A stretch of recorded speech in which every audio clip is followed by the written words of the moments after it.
tungkol sa sinaunang pagsulat hanggang sa binagong alpabeto. Ano nga ba ang sinaunang pagsulat o sinaunang uri ng pagsulat?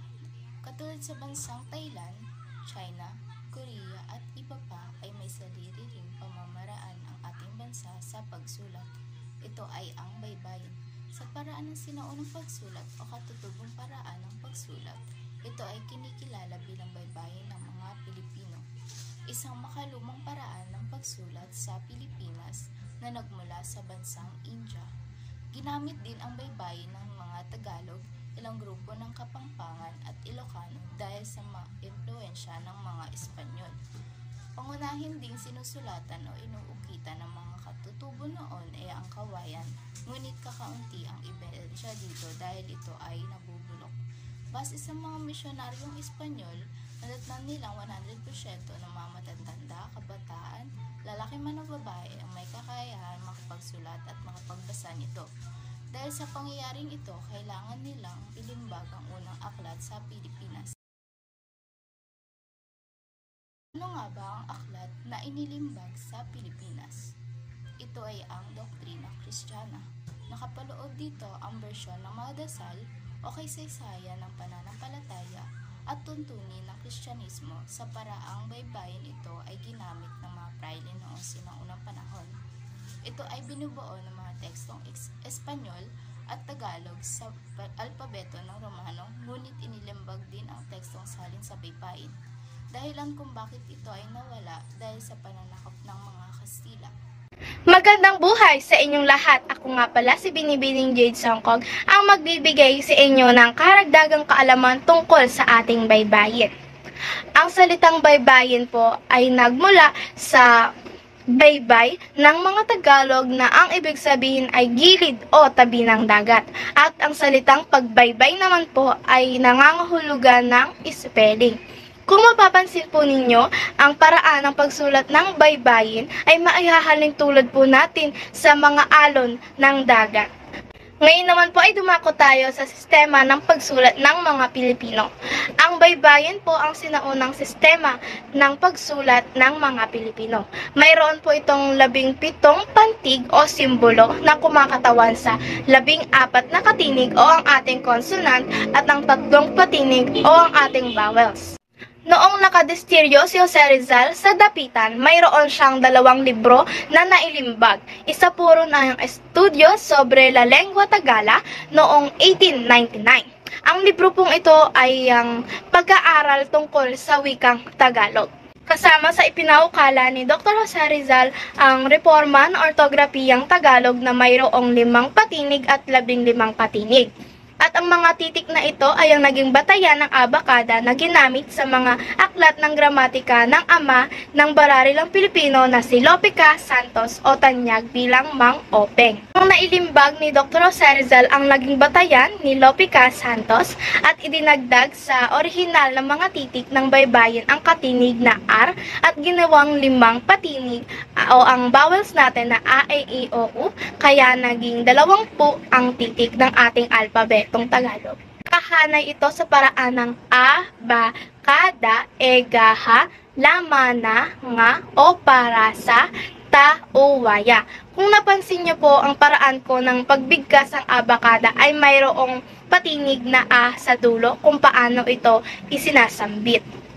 Noon naman na sinakop tayo ng mga Kastila, marami sa ating mga Pilipino ang nalilito kung paano gamitin ang EI at ang OO at kung paano ang pagkakaibahan ng mga ito. Kaya naman, naglimbag si Thomas Pinpin ng aklat at isinasabi po rito na masikap niyang ipinaliwanag na kailangan nating mga Pilipino na matutuhan ng pagkakaibang tunog ng EI at ng OU. Dahil nga po, mayroong mga salitang Espanyol na magkatulad ng spelling, ngunit magkaiba ang kahulugan nito. Katulad na lamang ng pesa na ang ibig sabihin ay ang timbang at ang pisa, ang ibig sabihin ay ang dapukarin, dapurakin, at ang rota na ang ibig sabihin ay ang pagkatalo at ang ruta na ang ibig sabihin naman po ay ang direksyon. Pantig o silaba. Ang pantig o silaba ay isang unit na tunog na kung saan ito ay binubuo ng isang patinig o kambal patinig at isa o higit pang patinig. Ang bawat patinig na a, e, i, o, u ay binubuo ng isang pantig. Samantala, ang bawat katinig ay kailangan ng isang patinig upang ito'y mag-isang pantig. Dagdag pa, may isa lamang pantinig sa bawat pantig, samantalang maaaring mahigit sa 2 katinig ang mayroon sa isang pantig. Magandang buhay po sa inyong lahat. Ngayon po ay tuturuan ko kayo kung paano magbasa at sumulat ng baybayin o ang tinatawag na unang pagsulat ng mga Pilipino. Mayroon po tayong tinatawag na patinig. Ayan, ang A, E, I, O, U. Noong unang panahon sa baybayin ay may 3 patinig lamang o 3 simbolo. Ito ang A, E, I, at O, U. Susunod naman po ay ang ba, bebi, bobu. Ano nga po ba ang pinagkaiba ng bebi at bobu? May kita nyo po na may tuldok sa itaas kapag po be or b ang gagamitin at tuldok naman po sa baba kapag naman bo at bu ang gagamitin. Ito po ang ka, keki, koku. Ganon din po. Sa taas po ang tuldok ng keki at sa baba naman po para sa koku. At ito naman po ang la, leli, lolu, ma, mami, momu. Para naman po sa na, neni, nonu, ganun pa rin po. Sa taas ang tuldok ng neni. At sa baba naman po para sa no at nu. Nga, ngengi, ngomu. Ito naman po sa sesi, sosu, para sa da, dedi, dodu. At pwede rin po dyan ang ra, reri, roru. Ito naman po para sa ga at sa pa. Ganun lang po ulit, tuldok sa itaas para sa ge at gi, tuldok sa baba para sa go at gu, at pe at pi sa taas, at sa baba naman po ang po at pu. Para sa ha naman po, hehi, hohu, ta, teti, totu. Sunod naman po ang wa, wewi, wowu, at ya, yayi, yoyu. Palagi lang po nating tatandaan na kapag magsusulat po tayo, palaging nasa itaas ang tuldok kung sa i, o, e, o, i ang gagamitin natin. Kagaya po ng wewi at wowu. Sa baba naman po. Mayroon akong hinandang example para po sa inyo. Sinulat ko po sa baybayin ng aking pangalan para sa A. Ayan, sa I, lalagay po natin ang simbolo ng ya at lalagyan po natin ng X para tanggalin yung patinig na kasama doon at sa ra.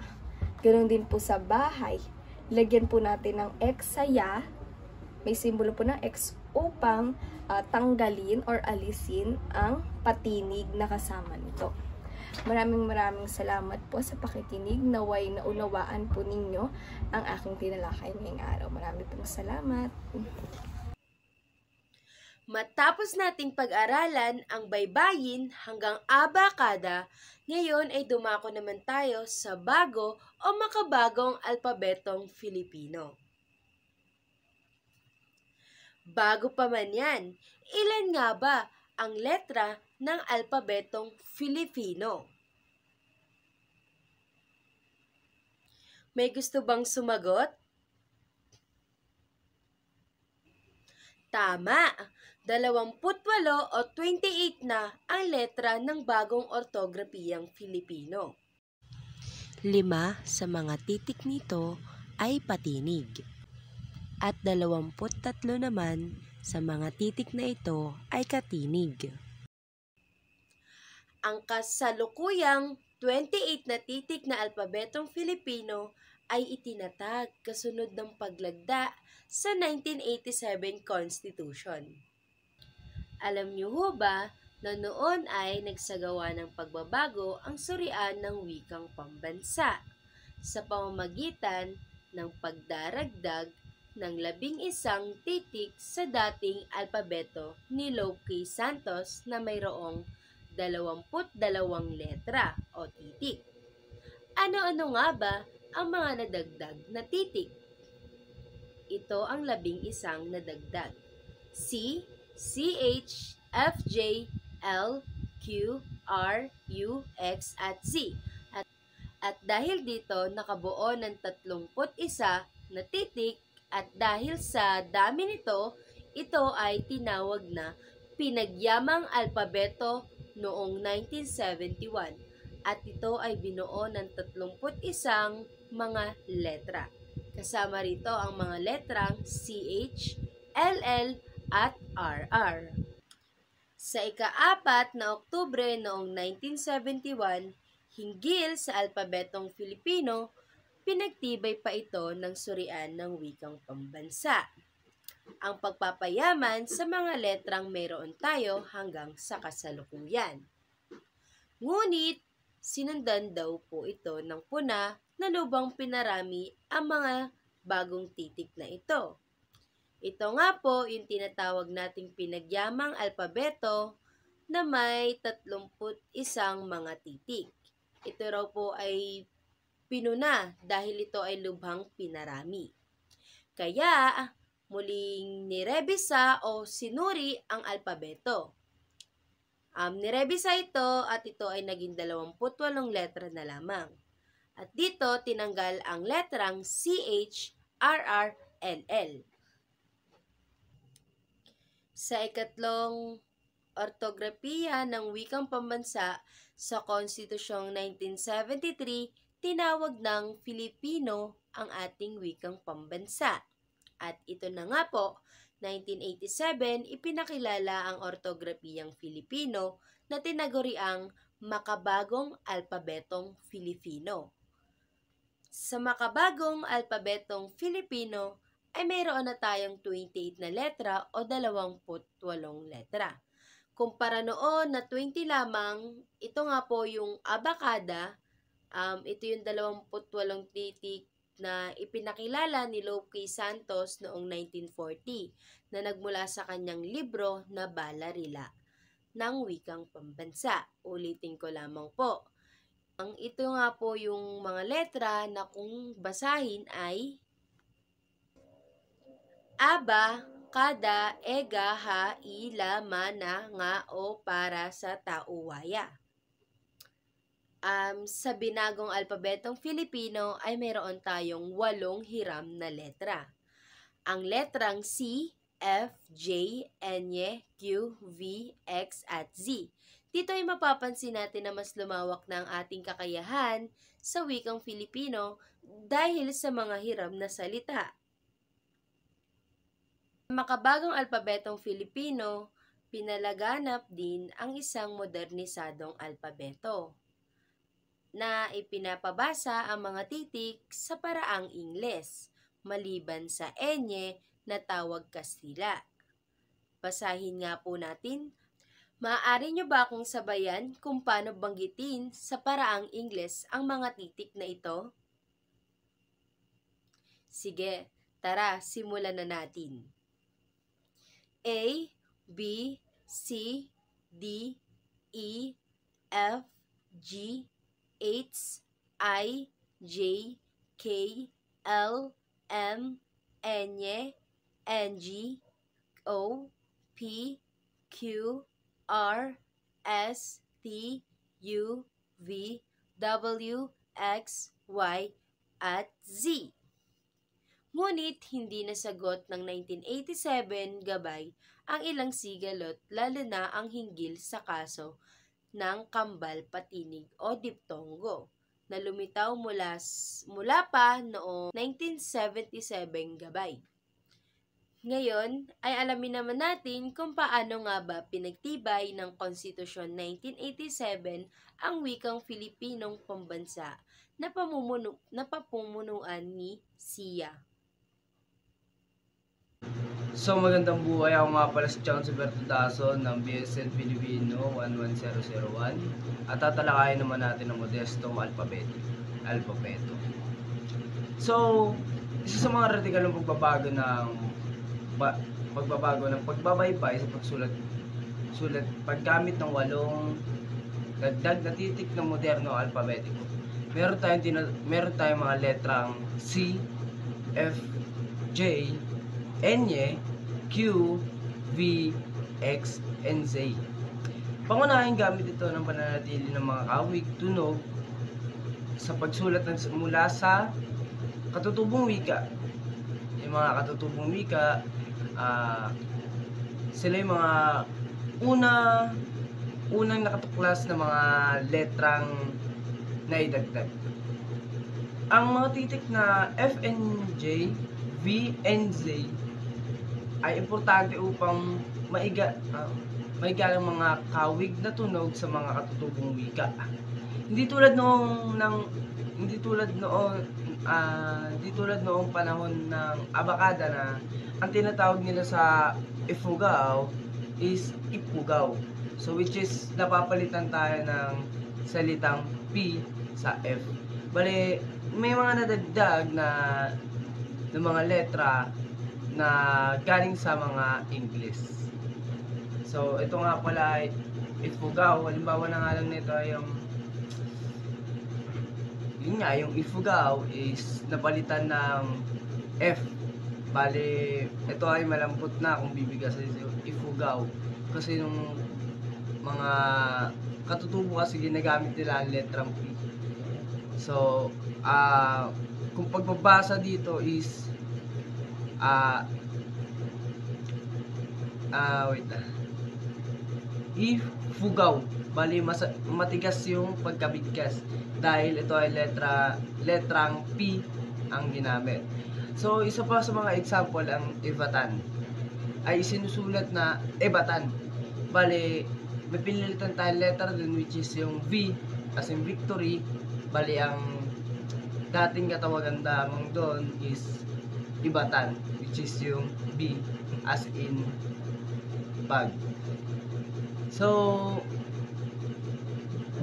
ayon sa akin pananaliksik, ang baybayin ay nagmula talaga sa ating mga katutubo. At may mga letra talaga na nadagdag dahil sa pananakop sa ating bayan. Hindi lamang po. Maraming salamat.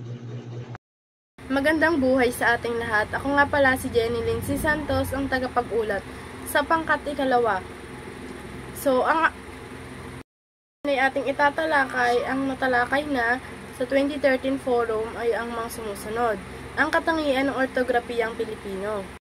Ang pagbuo ng panuto ay kailangang patnubayan, paglingon sa kasaysayan upang masipat ang anumang tradisyon ng nagdaraang paraan ng pagsulat sa wika mula sa panahon ng baybayin, sa panahon ng pagpapalaganap ng alpabetong Romano, sa panahon ng abakada, at hanggang sa paggamit ng modernisadong alpabetong Pilipino.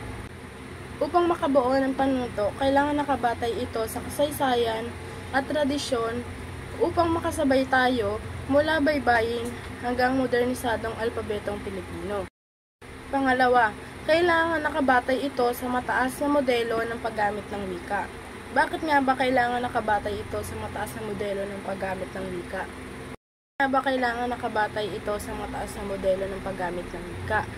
Sapagkat upang madagdagan ang ating pagsusuri sa mga nakasulat sa panitikan at upang mas malaman natin at mausisa natin kung ano ang nagbago sa wikang pagbigkas. Sa pagsasa Pilipino ng spelling ng mga bagong hiram na salita, huwag nang i-spell kapag kakatwa o kakatawa ang anyo. Upang hindi ito makagulo, huwag na lang natin isama kapag ito'y nakakatawa, dahil magugulo ang ating bagong hiram na salita. Pangalawa, higit na mahirap basahin kaysa sa orihinal.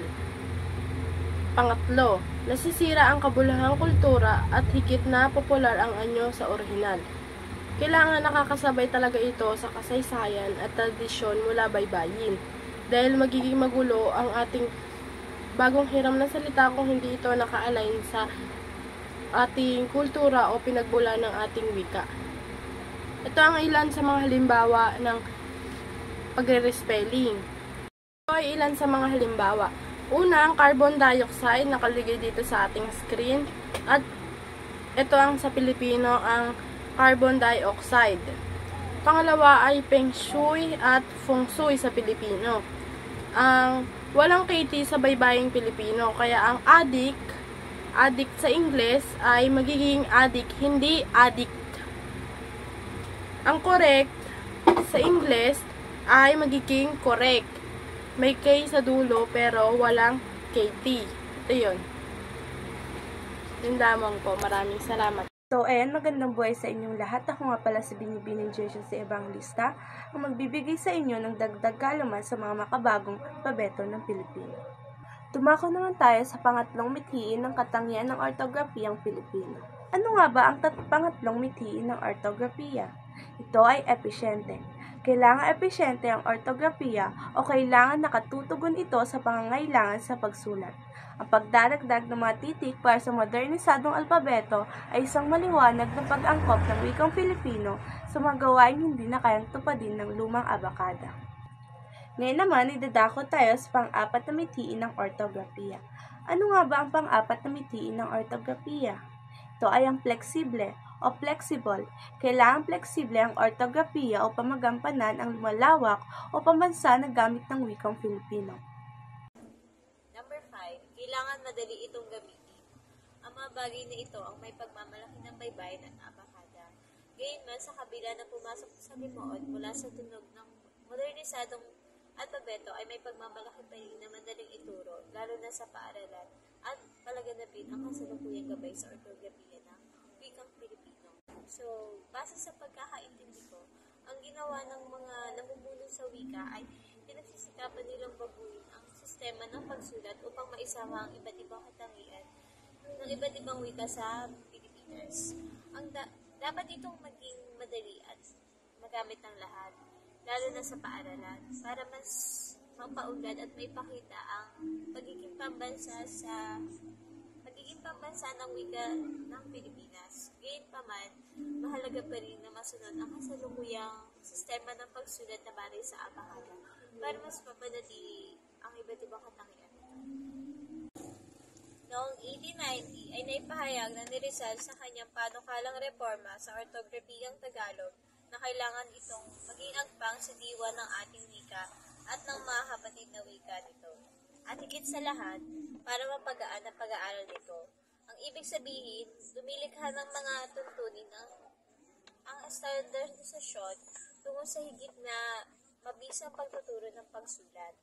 Ang ibig sabihin pa, para sa atin ngayon, inaalis ang mga tuntunin na hindi kailangang lumang tuntunin at hindi kailangang varyasyon para higit na madaling gamitin ang ortografiya.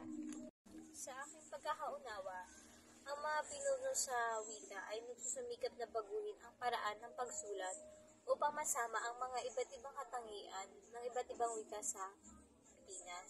Sa ganitong paraan, mas madaling magiging gamitin at maipapakita ang pagiging pambansa ng wika ng Pilipinas. Gayunpaman, mahalaga pa rin na masunod ang kasalukuyang paraan ng pagsulat na batay sa abakada upang mapanatili ang mahalagang katangian nito. Nais ni Rizal na ang pagbabago sa pagsulat ay nagmula sa saloobin ng ating wika at iba pang wika nito.